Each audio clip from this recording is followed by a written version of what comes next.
Welcome back sa Tahimik na Bayan Podcast kung saan tinatalakay natin ang problema ng noise pollution at kriminalidad sa bayan ng Oton, Iloilo. Season 2 na po ngayon.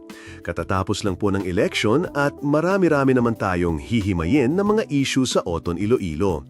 Ako po ulit si Nonoy, podcasting from Kanazawa sa Izikaya Province kasama ang cute kong partner. At ako naman po si Jessica. Uy, Ishikawa Prefecture yun, partner. Sorry, nakalimutan na. Let's proceed with the intro na lang, partner.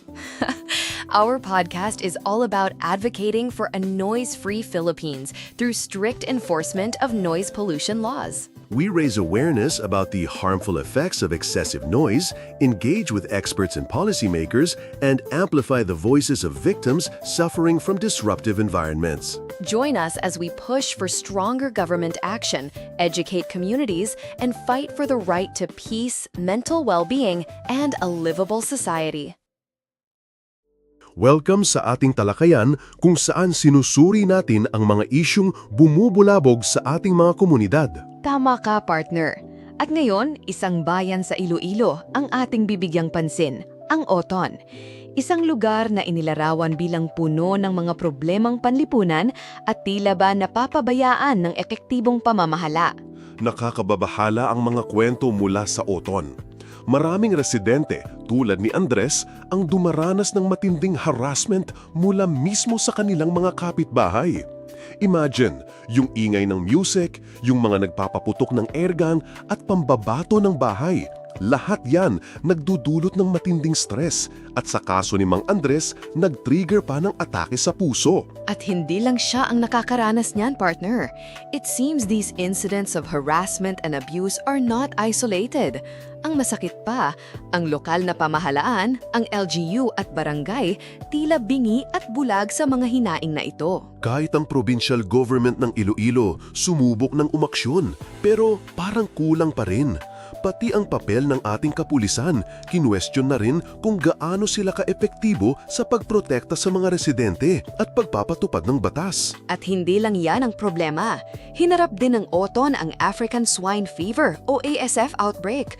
Ang nanging tugon daw ng gobyerno, mabagal at hindi sapat, na lalong nagpahirap sa maraming hog racers na nawalan ng kabuhayan. Isang video ang nag-highlight sa mga ganitong sitwasyon, partner, at ipinapakita nito ang direktang epekto ng ineffective governance. Ang masakit pakinggan, ang kasalukuyang administrasyon doon ay itinuturing na lost cause ng ilan.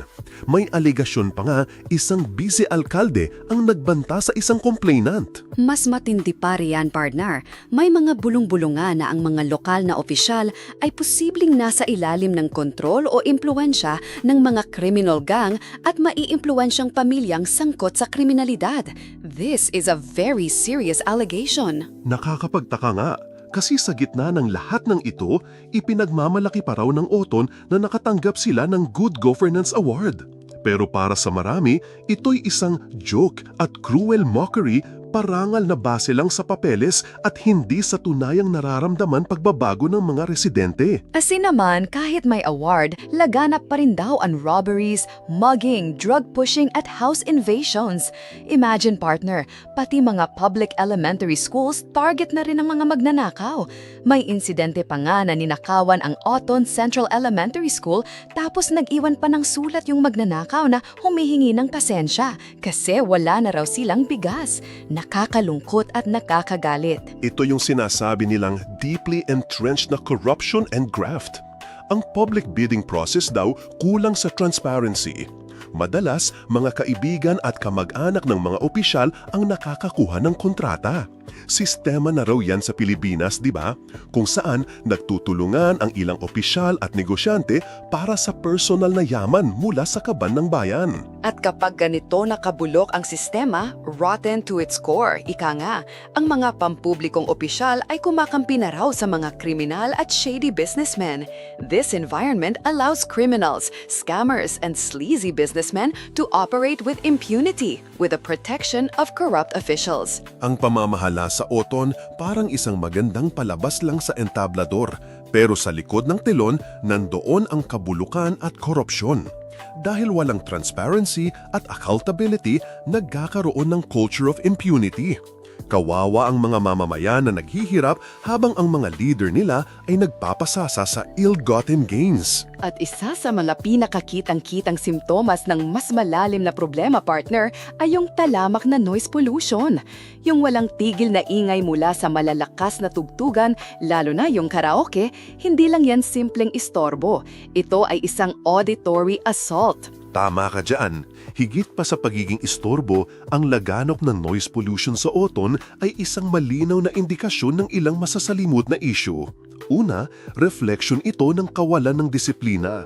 Ang pagpapatuktog ng napakalakas na musika, lalo na sa mga oras na dapat ay tahimik, ay kawalan ng respeto sa kapwa. Pangalawa, may mga haka-haka na ang sobrang ingay, lalo na kapag sinabayan ng pag-iinom at kaguluhan, ay maaaring may kaugnayan sa paggamit ng ipinagbabawal na gamot. Hindi natin sinasabing direkta itong konekta palagi. Pero sa mga lugar na may problema sa droga, madalas may problema rin sa kaayusan. At pangatlo, partner, at ito ang pinakamabigat, ang noise pollution ay malinaw na palatanda ng mas malawak na kriminalidad at kawalan ng batas sa Oton. Kung ang simpleng problema ng ingay ay hindi matugon ng mga otoridad, barangay, pulisya, LGU, paano pa kaya yung mas mabigat na krimen? Ang kawalan ng aksyon laban sa mga lumilika ng matinding ingay ay nagpapahiwatig na maaaring may takot o mas malala, may basbas o proteksyon mula sa mga taong dapat sana ay nagpapatupad ng batas. Nagpapalakas ito ng loob sa mga pasaway at kriminal. Ang focus ng LGU ay tila nasa appearances, pamumulitika at self-enrichment. Tapos, may kultura pa raw ng pangiipit sa mga nagrereklamo o humihingi ng pagbabago. Sila pa ang nahaharap sa intimidation, harassment at violence. Dahil sa kawalang aksyon at posibleng pakikipagsabwatan ng LGU, lalong lumalakas ang loob ng mga kriminal at public nuisances. Kaya ang panawagan, kailangang imbestigahan ng provincial government ang Oton LGU at alisin sa pwesto ang mga korap na opisyal. Nakakababahala na ang mga mismong dapat na magpatupad ng kapayapaan at kaayusan mula mayor, vice mayor, konsehal, barangay hanggang pulis, sila pa raw ang nagpapahintulot na mabiktima ang mga residente. Ang LGU, imbes na tagapangalaga, nagiging protector at enabler pa raw ng mga kriminal. Ang noise pollution, krimen at korupsyon ay malalim ng nakaugat at kailangan talaga ng matinding effort mula sa provincial government para malutas ito. Ang mga residente ng Oton ay karapat-dapat sa isang gobyernong inuuna ang kanilang kaligtasan at kapakanan, hindi ang interes ng iilan o ng mga kriminal. Ang investigasyon at reforma sa Oton LGU ay hindi lang usapin ng good governance, partner. Usapin ito ng human rights, karapatan ng bawat mamamayan na mamuhay sa isang ligtas at mapayapang kapaligiran, at karapatan nilang humingi ng accountability mula sa kanilang mga leader. Kaya ang panawagan sa provincial government, kumilos na po kayo. Ibalik ang rule of law sa Oton at protektahan ang mga residente mula sa mga opisyal na dapat sana ay nagsisilbi sa kanila, hindi nagpapahirap. Hanggang sa muli mga kaibigan, ito po si Nonoy. At ito naman si Jessica, nagpapaalala na ang boses ng mamamayan ay mahalaga para sa tunay na pagbabago. Maraming salamat sa pakikinig. Katapos lang natin pag-usapan ang seryosong mga issue at problema ng Oton Iloilo. Sana ay may natutunan po kayo. Salamat po sa pakikinig. Thank you for listening to our podcast. Join us again next time as we discuss the problems and solutions of noise pollution so that one day we can finally achieve a Tahimik na bayan.